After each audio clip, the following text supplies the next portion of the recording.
ಮತ್ತೆ ಸುವರ್ಣ ನ್ಯೂಸ್ಗೆ ಸ್ವಾಗತ. ಲೋಕಸಭಾ ಚುನಾವಣೆಗೆ ಬಿಜೆಪಿ ಈಗಿನಿಂದಲೇ ತಂತ್ರ ಹೆಣೆಯುವುದಕ್ಕೆ ಆರಂಭಿಸಿದೆ. ಇವತ್ತು ನಡೆದ ಸಂಸದೀಯ ಸಮಿತಿ ಸಭೆಯಲ್ಲಿ ಪ್ರಚಾರ ಸಮಿತಿಯ ಮುಖ್ಯಸ್ಥರಾಗಿರೋ ನರೇಂದ್ರ ಮೋದಿ ಮುಸ್ಲಿಂ ಮತಗಳನ್ನು ಸೆಳೆಯುವ ಕುರಿತು ಗಮನ ಸೆಳೆದಿದ್ದಾರೆ. ಜೊತೆಗೆ 17 ವರ್ಷ ಬಿಜೆಪಿ ಜೊತೆಗಿದ್ದ ಜೆಡಿಯು ಈಗ ದೂರವಾಗಿದೆ. ಹೀಗಾಗಿ ಎನ್ಡಿಎ ಕೂಟ ಬಲಿಷ್ಠವಾಗಬೇಕಾದ್ರೆ ಮಿತ್ರ ಪಕ್ಷಗಳ ಅವಶ್ಯಕತೆ ಇದೆ. ಹೀಗಾಗಿ ಹೊಸ ಮಿತ್ರರನ್ನ ಹುಡುಕೋ ಕಸರತ್ತು ಆರಂಭಿಸಿದೆ.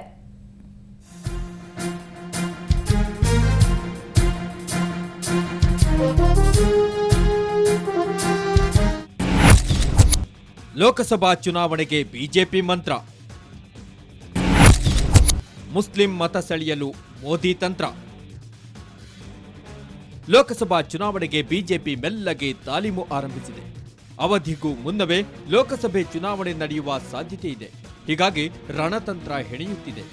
ಈ ಬಗ್ಗೆ ಚರ್ಚಿಸಲು ಇವತ್ತು ಸಂಸದೀಯ ಸಭೆ ನಡೆಯಿತು.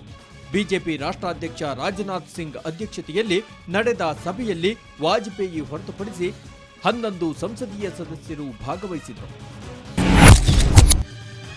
ಮೋದಿ ಪದೋನ್ನತಿ ಬಳಿಕ ಮೊದಲ ಸಭೆ. ಬಿಜೆಪಿಯ ಯಾವುದೇ ಪ್ರಮುಖ ಸಭೆ ನಡೆದರೂ ಅದರ ಆಕರ್ಷಣೆ ನರೇಂದ್ರ ಮೋದಿ. ಇವತ್ತು ಮೋದಿ ಆಕರ್ಷಣೆಯಾಗಿದ್ರು.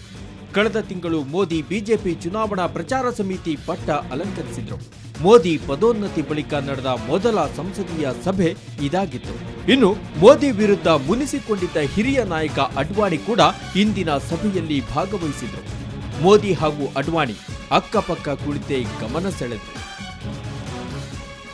ಲೋಕಸಭಾ ಚುನಾವಣೆ ಪ್ರಚಾರಕ್ಕೆ ಸಾಮಾಜಿಕ ತಾಣಗಳ ಬಳಕೆ ಮಾಡುವ ಕುರಿತು ಚರ್ಚಿಸಲಾಯಿತು. 150 ಕ್ಷೇತ್ರಗಳಲ್ಲಿ ಸಾಮಾಜಿಕ ತಾಣಗಳ ಪ್ರಭಾವ ಇದೆ. ಇದು ಮತದಾರರ ಮೇಲೆ ಪ್ರಭಾವ ಬೀರಲಿದೆ ಅಂತ ಮೋದಿ ವಿವರಿಸಿದರು. ಬಿಜೆಪಿ ಗೆಲ್ಲುವ ಕ್ಷೇತ್ರಗಳ ಬಗ್ಗೆ ಹೆಚ್ಚಿನ ಗಮನ ನೀಡಬೇಕು. 300 ಕ್ಷೇತ್ರಗಳಲ್ಲಿ ಬೂತ್ ಮಟ್ಟದ ಸಮಿತಿ ರಚಿಸಲು ಮೋದಿ ನಿರ್ಧರಿಸಿದ್ದಾರೆ.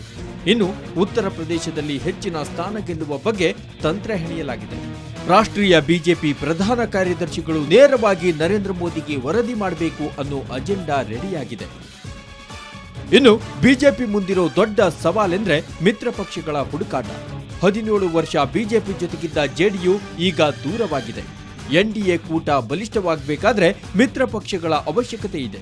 ಹೀಗಾಗಿ ಹೊಸ ಮಿತ್ರರನ್ನ ಹುಡುಕುವ ಕಸರತ್ತು ಆರಂಭಿಸಿದೆ. ಮುಸ್ಲಿಂ ಮತಗಳನ್ನ ಸೆಳೆಯುವ ಬಗ್ಗೆಯೂ ಚರ್ಚೆಯಾಗಿದ್ದು, ಉತ್ತರ ಪ್ರದೇಶದ ವಾರಣಾಸಿಯಿಂದ ಮೋದಿ ಸ್ಪರ್ಧಿಸುವುದು ಬಹುತೇಕ ಖಚಿತ ಎನ್ನಲಾಗಿದೆ. ಒಟ್ಟಾರೆ ನರೇಂದ್ರ ಮೋದಿ ದೆಹಲಿ ಮಟ್ಟದಲ್ಲಿ ಮತ್ತಷ್ಟು ಪ್ರಬಲರಾಗ್ತಿದ್ದಾರೆ. ಬ್ಯೂರೋ ರಿಪೋರ್ಟ್, ಸುವರ್ಣ ನ್ಯೂಸ್. ಉನ್ನತ ಶಿಕ್ಷಣದ ಸಾಮಾನ್ಯ ಪ್ರವೇಶ ಪರೀಕ್ಷೆ ಸಿಇಟಿ ಬಗ್ಗೆ ವಿದ್ಯಾರ್ಥಿಗಳಲ್ಲಿದ್ದ ಗೊಂದಲವನ್ನು ಸರ್ಕಾರ ಪರಿಹರಿಸಿದೆ. ಸರ್ಕಾರ ಕೌನ್ಸೆಲಿಂಗ್ ಆರಂಭಿಸುವ ಮುನ್ನವೇ ಕಾಮೆಡ್ಗೆ ಕೌನ್ಸೆಲಿಂಗ್ ಶುರು ಮಾಡಿರುವುದರಿಂದ ವಿದ್ಯಾರ್ಥಿಗಳಿಗೆ ಯಾವುದೇ ತೊಂದರೆ ಆಗಲ್ಲ ಅಂತ ಉನ್ನತ ಶಿಕ್ಷಣ ಸಚಿವ ಆರ್.ವಿ. ದೇಶಪಾಂಡೆ ಮತ್ತು ವೈದ್ಯ ಶಿಕ್ಷಣ ಸಚಿವ ಶರಣಪ್ರಕಾಶ್ ಪಾಟೀಲ್ ಸ್ಪಷ್ಟನೆ ನೀಡಿದ್ದಾರೆ. ವಿದ್ಯಾರ್ಥಿಗಳಿಗೆ ಸರ್ಕಾರಿ ಸೀಟು ಸಿಕ್ಕಾಗ ಕಾಮೆಡ್ಗೆ ಸೀಟನ್ನು ವಾಪಸ್ ಮಾಡಿದ್ರೆ ಶುಲ್ಕ ವಾಪಸ್ ಮಾಡಲು ಕಾಮೆಡ್ಗೆ ಸಮ್ಮತಿಸಿದೆ. ಆದ್ದರಿಂದ ವಿದ್ಯಾರ್ಥಿಗಳಲ್ಲಿ ಗೊಂದಲ, ಭಯ ಬೇಡ ಅಂತ ಸಚಿವರು ಬೆಂಗಳೂರಲ್ಲಿ ಸ್ಪಷ್ಟಪಡಿಸಿದ್ದಾರೆ. ಈ ಬಾರಿ ಶುಲ್ಕವನ್ನ ಡಿಡಿ ಅಥವಾ ಚೆಕ್ ಮೂಲಕ ಸ್ವೀಕರಿಸಲ್ಲ. ಬದಲಿಗೆ ಎಲ್ಲರೂ ಆನ್ಲೈನ್ ಮೂಲಕವೇ ಶುಲ್ಕ ಪಾವತಿ ಮಾಡಬೇಕು ಅಂತ ಸಚಿವರು ಹೇಳಿದರು. ಅಲ್ಲದೆ 2ನೇ ಸುತ್ತಿನ ಕೌನ್ಸೆಲಿಂಗ್ ಅನ್ನ ಮುಂದೂಡುವಂತೆ ಕಾಮೆಡ್ಗೆಗೆ ಸರ್ಕಾರ ಮನವಿ ಸಲ್ಲಿಸಲಿದೆ ಅಂತ ಹೇಳಿದರು. ಬಟ್ ನಾವು ವಿದ್ಯಾರ್ಥಿಗಳಿಗೆ ಏನು ಹೇಳ್ತೀವಿ ಅಂದರೆ ಪೋಸ್ಟ್ಪೋನ್ಮೆಂಟ್ ಆಗ್ತದೆ ಬಿಡ್ತದೆ. ಈಗೇನು ಶೆಡ್ಯೂಲ್ ಇದೆ ಆ ಪ್ರಕಾರ ಅವ್ರು ಹೋಗಿದ್ದು ಒಳ್ಳೆಯದು. ಬಟ್ ನಾನು ಜಸ್ಟ್ ವಿತ್ ಕಾಷನ್ ನಾನು ನಿಮಗಿದು ಹೇಳಿದ್ದೀನಿ, ಚರ್ಚೆ ಆಗೋದು ನಾನು ಹೇಳಿದ್ದೇನೆ. ಸೊ ನಂದಿಷ್ಟಿಂದ ಯಾವ ಗೊಂದಲಕ್ಕೂ ಇಲ್ಲಿ ಅವಕಾಶ ಇಲ್ಲ. ಎಲ್ಲ ಸ್ಟೂಡೆಂಟ್ ಇಂಟ್ರೆಸ್ಟು ಇಂಟ್ಯಾಕ್ಟ್ ಇದೆ. ಅಡ್ಮಿಷನ್ಸ್ ಭಾಳ ಟ್ರಾನ್ಸ್ಪರೆಂಟಾಗಿ ಹೋಗ್ತಾ ಇವೆ. ಮತ್ತು ನಾನು ಪುನಃ ನಿಮಗೆ ಅಶ್ಯೂರೆನ್ಸ್ ಕೊಡ್ತಾ ಇದ್ದೇನೆ, ಪಾಲಕರಿಗೆ, ವಿದ್ಯಾರ್ಥಿಗಳಿಗೆ ಏನು ಸಿಟಿಯಿಂದ ಆನ್ಲೈನ್ ಕೌನ್ಸಿಲಿಂಗ್ ನಡೀತಾ ಇದೆ ಅದರಲ್ಲಿ ಎಲ್ಲ ಥರದ ಪಾರದರ್ಶಕತೆಯನ್ನು ತಂದಿದ್ದೇವೆ. Yeah, Comet K has done it, but my medical and dental side, they have done it. But one thing I would like to say, Comet K has promised to reimburse 100% of the money fees if a student leaves and takes a seat in CT. No, I will complete.